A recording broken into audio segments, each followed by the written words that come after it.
और अब मैं सारिका जी जिन्होंने बहुत अच्छी 2-2 घंटे क्लास ली है यहाँ पे दोपहर को और अध्ययन में रत रहती हैं, पढ़ाने में हमेशा दोपहर की भी क्लासेस चलती हैं इनकी, उनसे अनुरोध करूँगा वो भी अपने विचार व्यक्त करें। सारिका जी। यद्यपि सभी ने 2-2 घंटे रोज मुझे सुना है, लेकिन इस बार मेरा भाव था कि जितने भी शिविर हुए हैं अभी तक मैंने अपने कुछ भाव पर्सनली दिए नहीं हैं, तो भाव था कि एक बार मुझे कुछ जो मैं बताना चाहती हूँ। तो मैं कभी कभी सोचती हूँ कि अगर मैं इस मार्ग पर नहीं लगी होती तो मैं कहाँ होती। तो डेफिनेटली मैं यहाँ तो नहीं होती। उसमें मतलब जिस तरह से मेरा नेचर और जो क्या बोलना चाहिए इंटरेस्ट है, शौक है, वो सारे इधर के थे ही नहीं। और तो इधर कैसे आ गए, क्या हुआ? तो सबके जीवन में कुछ ना कुछ टर्निंग पॉइंट होते हैं, और मेरी लाइफ में जो टर्निंग पॉइंट आया था वो था जब मैं फर्स्ट ईयर में थी तब।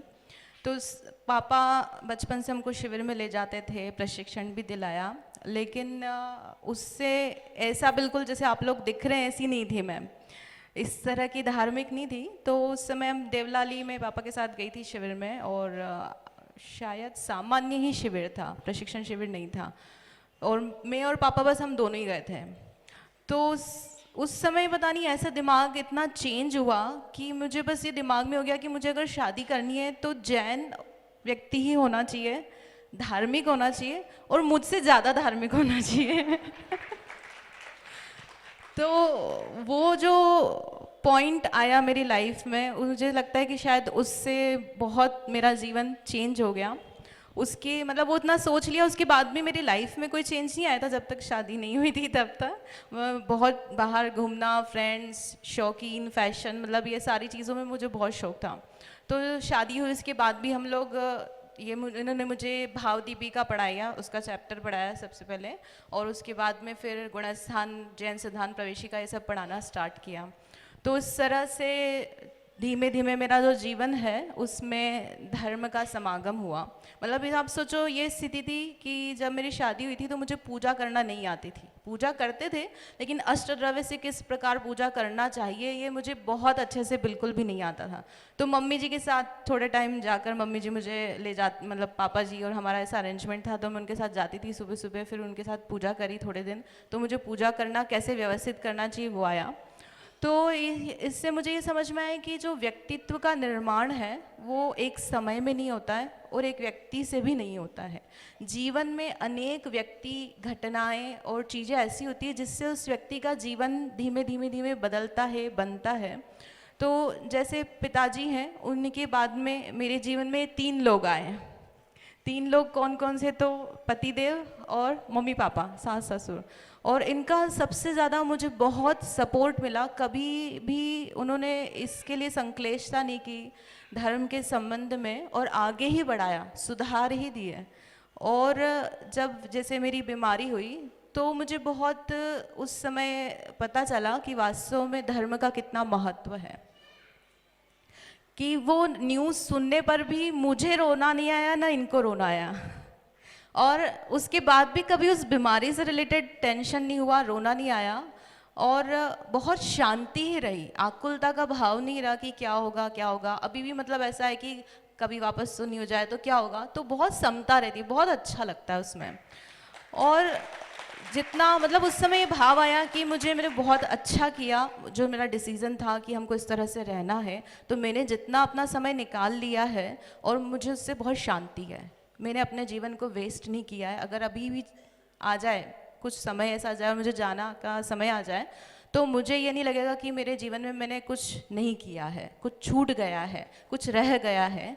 तो बहुत संतुष्टि है जिस मार्ग को अपनाया है। और उसके बाद में एक बहुत अच्छी बात जो मुझे मिली समागम की, कि आई ओपनर जिसको हम बोलते हैं। जैसे पहले आप सभी जानते हैं कि जिस तरह से हम पले बड़े होते हैं तो हमारा व्यू पॉइंट एक ही तरह का होता है। तो अभी रिसेंट में ही एक जने के साथ मेरा विवाद हुआ, मेरा मतलब कि हमारी बस सामान्य से एक चर्चा हुई कि किस तरह से क्या गुणस्थान है, तो मेरे एक्सप्लेनेशन के पहले ही वो व्यक्ति इतना ज़्यादा उद्वेलित हो गया कि मुझे ऐसा लगा कि अब वो तो आकर बिल्कुल हाथों पाई वाली झगड़े वाली बात हो जाएगी। तो मैंने पहली बार एक्सपीरियंस किया है कि यार इतना कट्टर भी कोई हो सकता है। और उसके बाद मुझे ये समझ में आया कि यार मैं बहुत भाग्यशाली हूँ, मैं इतनी भाग्यशाली हूँ कि मुझे आसपास सब लोगों के समागम इस तरह मिले कि सारे व्यू पॉइंट्स मुझे जानने को मिले और मैं उसमें जो जिनवाणी है मैं उसको प्रॉपर ग्रास्प कर पा रही हूँ, मैं समझ पा रही हूँ, मैं बढ़ पा रही हूँ। अगर ये नहीं होता तो मैं पता नहीं एक ही जगह एक ही डरे पर चल रही होती। यद्यपि हम वो भी व्यक्ति धार्मिक ही है ना, देश की या ऐसी कोई बात नहीं है, लेकिन वास्तव में हम जो जैन धर्म का सिद्धांत बोलते हैं अनेकांत, तो वो अनेकांत को मैं अपने जीवन में नहीं ला पाती अगर मैं एकांत में ही चलती रहती। तो यही जो मैंने सीखा है उसी की उपलब्धि जो इस शिविर के माध्यम से हम जीवों को कराना चाहते हैं, ताकि एक नया युग बने, है ना, जैसा उन्होंने कहा एक क्रांति आनी चाहिए, व्यक्तित्व का निर्माण होना चाहिए। हम सभी कंप्लेन करते रहते हैं कि आजकल के बच्चे ऐसे हो रहे हैं, इधर जा रहे हैं, कोई संस्कार नहीं है और मतलब कुछ उनमें क्या बोला जी संभावना ही नहीं दिखती है। इस तरह की बात हमारे सामने आती है, बार बार पेरेंट्स आते हैं, वो कहते हैं कि बच्चों को हम कैसे सिखाएं, क्या करें। तो उसमें आपका व्यक्तित्व किस प्रकार का है, आसपास के लोगों का व्यक्तित्व किस प्रकार का है, उससे बच्चों पर इफेक्ट आएगा। आपको समय देना पड़ेगा, समाज को समय देना पड़ेगा, आपको अपने आप को चेंज करना पड़ेगा, यूनिटी लानी पड़ेगी, यानी बहुत सारे फैक्टर होते हैं। वो चीज़ चेंज होगी तो फिर अपना जो जैन धर्म है जिसको हम कह रहे हैं बार बार बचाना चाहिए, तो आप फोन से फेसबुक से नहीं बचा सकते। अपने जीवन को बदलकर, मान्यताओं को बदलकर उससे आप उसको चेंज कर सकते हैं। तो ये पिछली बार हमारा जब शिविर हुआ था तब वो था कि अब तो ये लास्ट ही है, फिर क्या करेंगे। तो हमारी ऐसी चर्चा चल रही थी कि मतलब मेरा पर्सनली भाव है कि एक जो पंच परमागम है उसका भी इसी तरह से शिविर होना चाहिए कि सभी जगह सामान्य शिविरों में क्या चलता है, जो हम पढ़ते हैं तो एक एक विद्वान आता है, वो अपने अपने विषय और गाथाएं लेके आते हैं। तो मैंने सुने हैं लेकिन मुझे ऐसा बहुत याद नहीं है कि मैंने बहुत सीख लिया हो और क्या किसी ग्रंथ का पूरा अद्योपांत अध्ययन हुआ है। तो ये सीखा है हमने कुंभोज जा कर के, मतलब वहाँ पे जैसे न्याय दीपिका का शिविर लगा था तो उन्होंने न्याय दीपिका पढ़ाया पूरा, फिर धवल इत्यादि एक एक ग्रंथ देखो हम पूरे पढ़ लिए। तो इसी तरह से सभी लोग स्वाध्याय करते हैं, पढ़ते हैं, सुनते हैं, लेकिन आद्योपांत अध्ययन जो होता है ना उससे पूरी वस्तु अच्छी तरह से समझ में आती है, सारी चीज़ें खुलती है। तो यदि हम लगा पाए नहीं लगा पाए, लेकिन एक इस तरह का आयोजन अन्य लोग भी कर सकते हैं। जो जैसे चरणानियों के ग्रंथ हैं या द्रव्यानुग है उसको भी पढ़ाए जाने की और क्रम से पढ़ाए जाने की बहुत ज़रूरत है।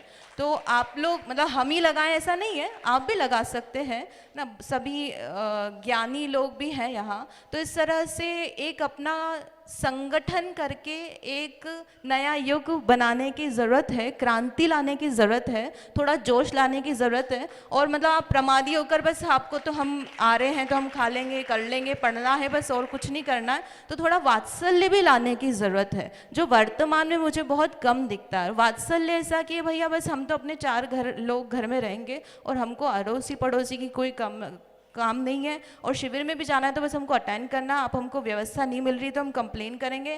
फिर जो है मतलब इस तरह का जो अपना बिहेवियर बनता जा रहा है उसको चेंज करने की ज़रूरत है। अपने आप को थोड़ा वात्सल्य लाकर करें। इस तरह के मेरे थोड़े कुछ भाव थे जो मैं बताना चाहती थी, और कुछ पढ़ाने में मुझसे गलती हुई हो या कुछ सुझाव हैं तो आप मुझे बाद में बता सकते हैं। जय जनेन।